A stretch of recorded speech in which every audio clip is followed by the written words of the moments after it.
ইস্তফার পর সোশ্যাল মিডিয়ায় পোস্ট, বিতর্কের বাতাবরণে কি লিখলেন মিমি। টলিউড ইন্ডাস্ট্রির বর্তমান প্রজন্মে সুন্দরী নায়িকাদের মধ্যে অন্যতম মিমি চক্রবর্তী। একাধারে তিনি যেমন অভিনয়ে বিশেষ পটু, অন্যদিকে তেমনই আবার এই হার্ট থ্রব অভিনেত্রী একজন সফল এক রাজনীতিবিদও বটে। তবে শুধুমাত্র রাজনীতিবিদ নন, মিমি ছিলেন একজন সাংসদ।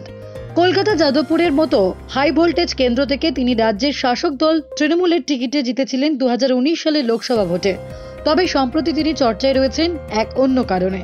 এবার সাংসদ পদ থেকে মিমির ইস্তফার জন্য তাকে নিয়ে চলছে তুমুল চর্চা। বৃহস্পতিবার তার বিধানসভা থেকে বেরিয়ে মিমি জানালেন যে তিনি সাংসদ পদ থেকে ইস্তফা দিয়েছেন। ওই দিন তিনি বলেন যে তিনি মমতা বন্দ্যোপাধ্যায়ের কাছে ইস্তফার চিঠি পাঠিয়ে দিয়েছেন। সেই ঘটনার একদিনও কাটেনি এখনো। এর মাঝেই ফের চর্চা এলেন মিমি, কারণ এবার তিনি সোশ্যাল মিডিয়ায় প্রকাশ করলেন তার কাজের খতিয়ান।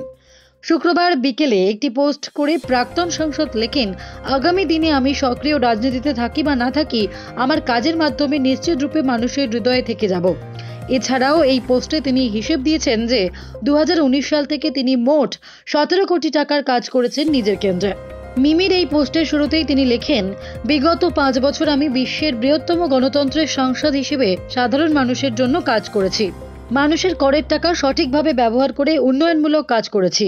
সৎ পথে মাথা উঁচু করে এগিয়েছি। সেই সফরের কথা মনে করে আমার মারাত্মক আত্মতুষ্টি হয়। তাই বিগত 5 বছরের সাংসদ রূপে আমার যাবতীয় কাজের খতিয়ান জনসম্মুখে তুলে ধরলাম। তার দেওয়া কাজের হিসেব অনুযায়ী বারুইপুর পশ্চিমে 1,35,15,989 টাকা, বারুইপুর পূর্বে 2,02,20,556 টাকা, ভাঙড়ে 2,95,31,031 টাকা, যাদবপুরে 1,25,09,912 টাকা, টালিগঞ্জে 42,58,450 টাকা, উত্তর সোনারপুরে 3,96,20,646 টাকা এবং দক্ষিণ সোনারপুরে 5,09,46,037 টাকা খরচ হয়েছে বিভিন্ন উন্নয়নমূলক কাজে। এছাড়াও এই পোস্টে কোভিডের সময় টাকা না আসার অভিযোগও করেন। কিন্তু কেন আচমকা সাংসদ পদ থেকে সরে দাঁড়ালেন মিমি, এই প্রশ্নের উত্তর তিনি নিজেই দিয়েছিলেন বৃহস্পতিবার। এই বিষয়ে ওই দিন মিমি বলেন, আমার যেটা বলার সেটা তো ডেফিনেটলি আমি সুপ্রিমোর সাথেই বলবো বলে আজকের দিনটার জন্য ওয়েট করা। আর যদি রেসপন করে বলার থাকতো তাহলে অনেক দিন আগেই বলে দিতাম। আর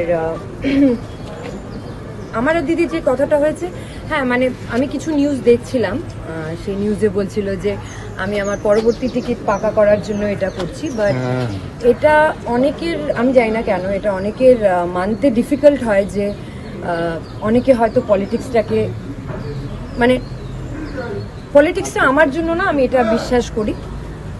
কারণ পলিটিক্সে আসলে আমার মতো মানুষরা না, মানুষের না একটা লাইসেন্স পেয়ে যায় জাস্ট র্যান্ডম গালাগালি দেওয়া, তুমি কিছু করো না করো। আর মিমি চক্রবর্তী এমন একটা মানুষ, আপনারা সবাই আছেন এখানে সাক্ষী, যদি আমি কিছু খারাপ কাজ করতাম, যদি আমি কিছু, আমি তো এগুলো আমি কোনোদিন প্রচার করিনি বলে হয়তো আপনারা জানেন না। তাই জন্যই আমার পলিটিক্সটা না করার আরেকটা কারণ হলো, কারণ কি আমি পলিটিক্সটা বুঝতে পারি না। আমি আগে শুনেছি যে নেকি কার দরিয়া মে ডাল, কিন্তু পলিটিক্সে এসে সবসময় একটা চালের প্যাকেট দিয়ে এভাবে তাকিয়ে ছবি তুলতে হয়, সেটা আমার খুব একটা পছন্দের না। হয়তো কাজের সূত্রে করতে হয়, যেগুলো সূত্রে করি না তখন লোকে বলে উনি তো কাজ করেননি। আমি আজকে কাজ গোনাতেও আসিনি, কিন্তু আপনাদের যে কাছে, আপনারা মিডিয়া, আপনাদের you have an access to everything. So আমি এটাও বলবো যে আপনারা প্লিজ যান পোর্টালে, এমপি ল্যাড ইউটিলাইজেশনের নাম্বার 1-এ কার নাম আছে সেটাও একবার চেক করে। আর আমার এটা গর্ব হয় বলতে, নাম্বার 1 ইয়েস। আর আমার এটা গর্ব হয় বলতে, আমার কাছে ডেটাও আছে, যদি সেটা লিগালি হয়তো দেওয়া অ্যালাউড না, but I am sure you guys can find it out. খারাপ কাজ করেছি। কিছু লোকের আমি দেখি যে আমার কি বলে, হ্যাঁ, আমার পার্লামেন্ট অ্যাটেন্ডেন্স নিয়ে মাথা ব্যথা। তো তাদের সূত্রে এটা বলতে পারি, মানে এটা একটা এমন জায়গা যে আপনি যদি দিল্লিতে থাকেন এক মাস তখন লোকে বলবে যে ও সাংসদ তো দিল্লিতেই থাকে, এইখানে তো কোনো কাজ করে না। এইখানে যদি থাকেন তখন বলবে সাংসদে অ্যাটেন্ডেন্স নেই। কিন্তু আমাদের তো আরেকটা প্রফেশন আছে যেটাকে আমাদের ব্যালেন্স করতে হয়। সো আমাদের মতো মানুষরা যারা মিডিয়ার সামনে সবসময়, সোশ্যাল মিডিয়ায় সবসময় এগিয়ে আসে, তাদের গালাগাল দেওয়াটা ইজি হয়ে ওঠে।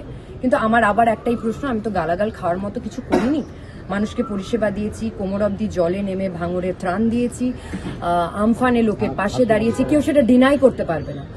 আমফানে ত্রাণ দেওয়ার থেকে কোভিডে মানুষের বাড়ি বাড়ি ওয়ার্ড ব্লকে গিয়ে শুধু ডিএম এর সাহায্য নিয়ে এবং ওয়েস্ট বেঙ্গল গভর্নমেন্টের সাহায্য তো নিয়েছি এবং নিজের ফান্ড থেকে এবং সেটা নিশ্চয়ই সবার আগে আপনাদেরই চ্যানেলে হেডলাইনে দেখাতে হতো, মানে দেখানো হতো।